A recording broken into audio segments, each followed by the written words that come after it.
Forum. My name is John Gogliettino. I'm your host. We're going to be talking to an old friend of the show. State Representative Bob Godfrey of the 110th District is here to give us a report on the latest session up in the legislature. And I'd like to welcome you to the show. Thank you, John. I've been around for a few years now. We were just I think I'm talking one of your longest continually repeating guests. As long as we've been on the air. Yeah. So welcome once again. And, my pleasure. And there's always people coming and going, so the same thing applies. If you could tell us a little bit about yourself. Sure, I'm the rock. Those 10 or maybe 50 people may there you go. want to know about. There you go. It's interesting. I was born in Danbury in 1948. Harry Truman was president. That's how old I am. I'm 70. Yeah. And went to St. Peter's School, Immaculate High School in my first graduating class. Went on to Fordham University. Got my bachelor's degree in English there. And spent 7 years in the Navy, including 2 on active duty. I joined the Navy to see the world, so of course they sent me to Rhode Island for my 2 years of active duty. Worked locally. I actually was the lobbyist for the Greater Danbury Chamber of Commerce back in the late 70s, and then I went to law school. I got a JD from the University of Connecticut in 1985. I practiced for a while. I worked for the old Connecticut Bank and Trust Company. That's how long it was. And since 1989, I've been the state representative that represents the downtown part of Danbury plus the neighborhoods to the east and to the south of the downtown. And here I am, 30 years later, still kicking. Still kicking. And doing a lot of kicking. Going up in Hartford and back is... and it's better. Yes, okay, yes, the road's much better. Well, yeah. And it helps having a newer car every few years. I wouldn't know. Yeah. I still am driving a 2005 Ford Focus that I keep praying will get me where I have to go. It's almost 200,000 miles on it now. Okay. Well, at some point in time, it might break I'm starting the bank. I'm starting to look. I'm going, but we haven't had a raise since 2001, so it gets tougher every year. Yeah, well, things are tough all over. Yeah, I do. What can I tell you? That. Anyway, you've done a few things in the last session. Yeah. Tell us about the Ethan's Law. Oh, sure. You know, John, that from the very beginning of my tenure in the House of Representatives, I've been one of the principal proponents of gun responsibilities laws. 30 years ago, in the summer of 1989, a very sad summer, 6 kids died because they were playing with a gun, a loaded gun, that a parent or guardian had left unattended. And one of those kids was a young man about 11, 12 years old named DJ Kenny from Naugatuck. He was across the street after school one day playing with a friend of his, and the father had left a loaded pistol on top of the refrigerator. They played with it, it went off, DJ died. And subsequent to that, with the help of his mother, Susan Kenny, who just made it a crusade, which we unfortunately see repeated too often, I think, to make sure that adults are held criminally responsible for leaving a loaded gun where a kid can get their hands on it. It hadn't been a crime before that. The person who left the gun on top of the refrigerator faced no criminal penalty. So we fixed that. But here we are 30 years later, and I'm happy to say we haven't had a summer of 6 deaths. In fact, we barely have had that many in those circumstances over the last 30 years until last year, when Ethan Song, a teenager, got a hold of a gun that was separate from the ammunition. And the law said loaded guns had to be locked up. And he loaded it. And now he is also deceased. And his parents have gone on the crusade. And we passed this year something called Ethan's Law. We took the DJ law and included now unloaded guns and ammunition that has to be locked up when there's no adult around to supervise. And that's an important point, by the by. A lot of the complaints we had heard back then and even now is, but if I'm in my house and I want to keep the gun on the nightstand next to the bed, nothing prohibits that. It has to be locked up when you're not home. And hopefully, as we saw so successfully with DJ's Law, Ethan's Law will go a long way, again, to prevent kids from harming themselves and harming others, because there's just pistols, there's guns lying around the house that, the attraction to play with those. I never got beyond cap pistols myself in my long life, but we managed to upgrade that law, and now Ethan's Law is the law of the land. I have to give Governor Lamont a lot of credit for being part of the push that we were working on, and it passed overwhelmingly in both the House and Senate, I'm pleased to say. But that was kind of my favorite part of the year. And we went on beyond that. I've always thought, guns and cars. Guns and cars. You would think, instead of having them under the seat, that they would be locked also. And, if you're in the car, keep it under the seat. But if you're leaving it in the car, lock it up. Right. Get a strong box. Put it in the trunk. Put it away. Put it under lock and key, so that, again, we've had a spate of teenage car thefts across this state in the last year. It's one of the few crimes that is actually on the rise. Everything else is going down and down and down and down, to the point where our prisons are emptying in a good way, in the sense that, yes, people are finishing their terms, but crime is down tremendously in the state of Connecticut. So lock it up at home when you're not there. Lock it up in your car when you're not there. And I think we'll have a safer place, not only for kids, but for everybody.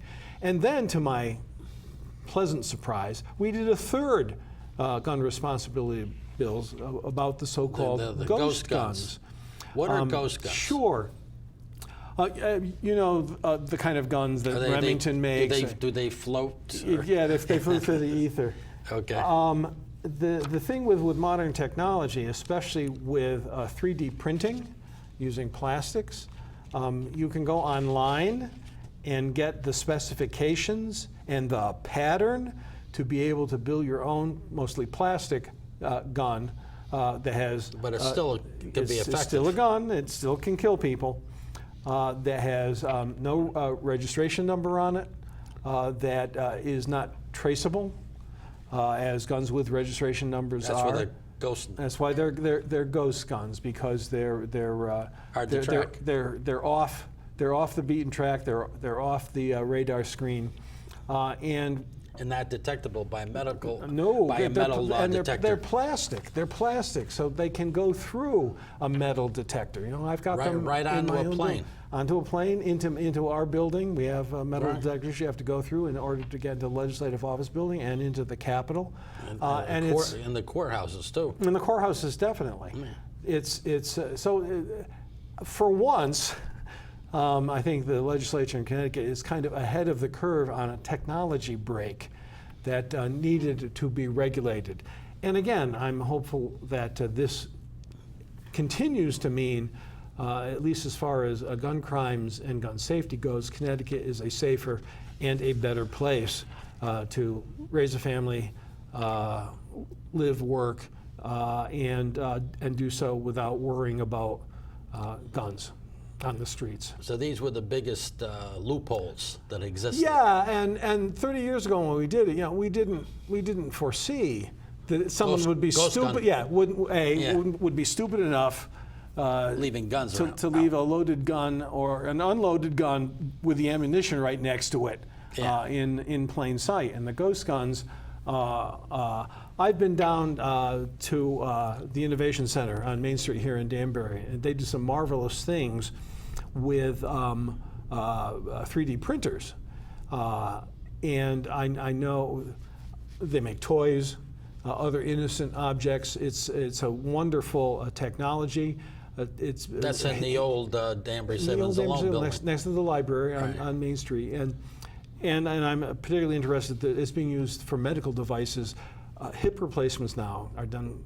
They take your old bone and they make an exact duplicate of it using 3D technology and insert that. And it's a real happy leap in technology for public health. Okay. Now the budget. The budget, the great endeavor of every year. You know, I've been fighting for a very long time to make Connecticut a better place to live, and certainly the economy, which has been improving, although not at the speed I or most other people would like to see it improve, needs all the help we can give. And I think we did that in a number of ways this year. This is one of the better budgets that I've seen in a very, very long time. 2017, the budget was so bad I voted no. But this year, we did some very important things advancing a number of big issues, like we did it before adjournment. We stayed under the constitutional spending cap is a very big thing, and yet we also were able to, I think, progress. Now we had some trouble in February when Governor Lamont proposed his budget, cutting education, increasing taxes on working families, which I just said absolutely not. It was kind of a budget of the rich, for the rich, and by the rich. But I'm hoping that we're providing what businesses and people want most, is stability in both revenues and spending here in Connecticut. We didn't increase the income tax rate. We didn't increase the sales tax rate. We didn't cut municipal aid. In fact, you maintain the tax exemption for Social Security income, and phased in a tax exemption on pension income to make Connecticut more affordable. As I grow older, those become bigger and bigger issues personally.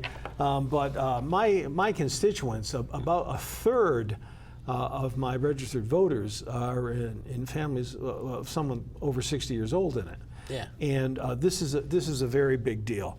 Not having the state income tax apply to Social Security income, and I wish the federal government would follow along and do that too. And I think that takes care of senior citizens, takes care of people who have been working their entire lives, and Social Security is supposed to be a bulwark against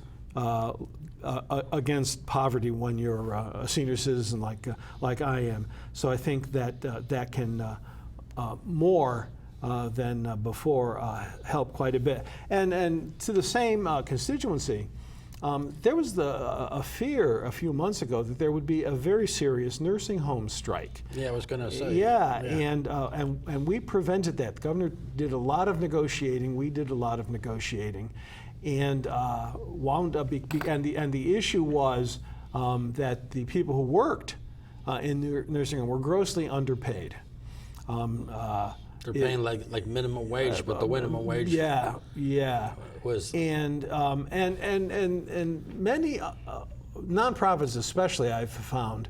I was talking to people at Family and Children's Aid right on West Street in Danbury, one of the best nonprofits in the Danbury area. They were founded in, I believe it was 1809. They've been around a while. They've seen quite a bit. They're already paying their workers $15 an hour to start. And that's what the minimum wage, which is currently $10.10 an hour, will go up to over the next 4.5 years. The first break will come in October of this year, when it'll go from $10.10 to $11 an hour, and then phase in.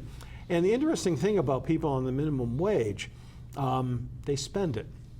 And they spend it on things you and I sometimes can take for granted, like food, right, like shelter, like clothing, like their car.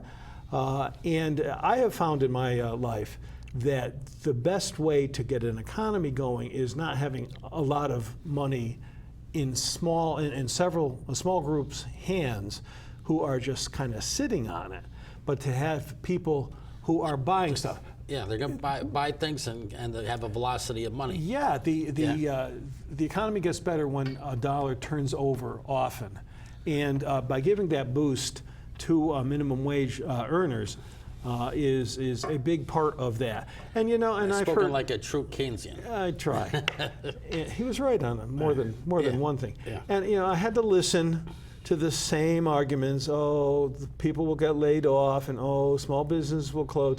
John, this is the 8th time in my career I have voted for a minimum wage increase.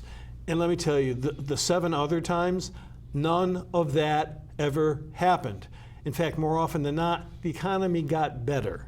And it was only, you know, the debacle that was the Great Recession in 2008 that didn't help anybody at all, and which we're still kind of struggling with the aftermath too. Raising the minimum wage, I think, is one of the best ways to get the economy jump-started again. You get multiple people benefit from that money being spent. And there's going to be spending it in local businesses. They're Right. at grocery stores, at hardware stores, you know, places Clothing like that. stores. Clothing stores. Passport to the parks. Yes, we created that 2 years ago, and in essence, anybody with Connecticut license plates can get into the parking lot at a state park for free. We've never charged admission to the state parks in Connecticut, never ever. We've only charged for parking, and it was getting higher and higher and higher and higher to the point where it was kind of bad. So we put a tiny surcharge on your driver's license. It's $10 every 4 years. And that money goes into a fund that makes the state parks free for people, for free parking for people with Connecticut plates. Technically, there is a state park in Danbury. It's called Worcester Mountain. There's nothing there as far as, you know, recreational uses. We do lease a part of it to the gun club, where they Right. have their firing range, which is a good thing in the great cosmic scheme of things. But if you're going from here, like to Sherwood Isle or to Right. Kettletown or up to Kent Falls, you have a much better opportunity now, especially if you're to on take low income. advantage. Yeah. Absolutely, absolutely. Increase the education funding. My favorite part. You know, in 2017, then Governor Malloy came in February and said, okay, I'm going to actually apply the educational cost sharing formula. And Danbury would have gone from $30 million a year to $51 million a year. It didn't. The legislature, to my chagrin, is dominated by suburban interests, and that $20 million, instead of coming to Danbury, went to Darien and to Greenwich and to New Canaan and to Ridgefield. And where did they get the vote? The log roll. Well, yeah. Yeah, the log roll. Exactly. And more than anything, I think the state of Connecticut needs to correct the formula, or actually apply the formula, and get the money where it needs to go.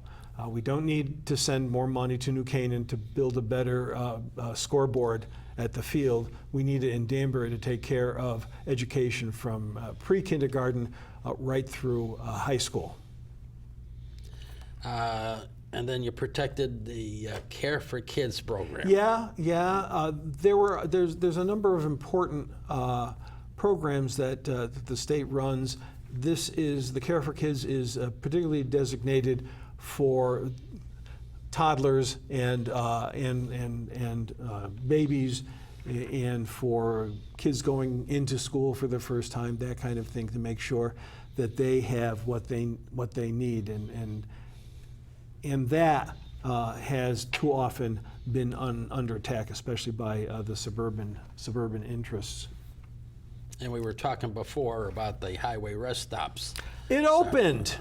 As we're recording this, it has just opened. Governor Lamont came to Danbury. We took it down, the closed sign. This is great. This is great joy. You know, he said, and I agree, Connecticut must be open for business, and especially the rest stop in Danbury.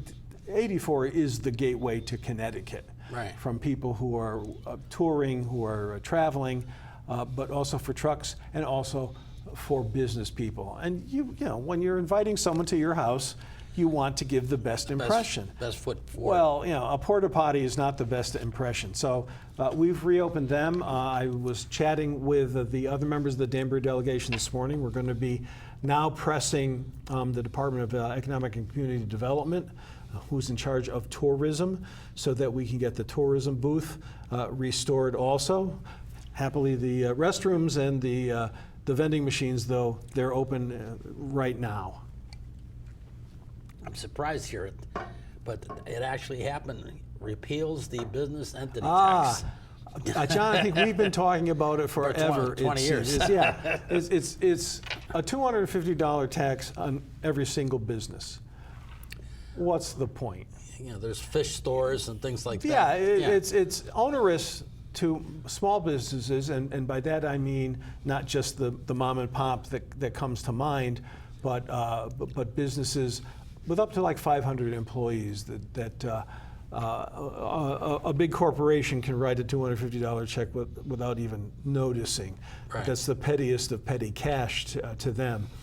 But it's more symbolic, really. It's $250. Well, you got 10 people in a place, and yeah. that is a significant amount of money. But it says Yeah. we're open for business, and I think that's important, and not in the sense that we want to let businesses ride roughshod, but we want them to be full participants, and we want them to hire people, Right. and we want them to hire people at more than $15 an hour. Increase access to health care. A bunch of different things that we've done.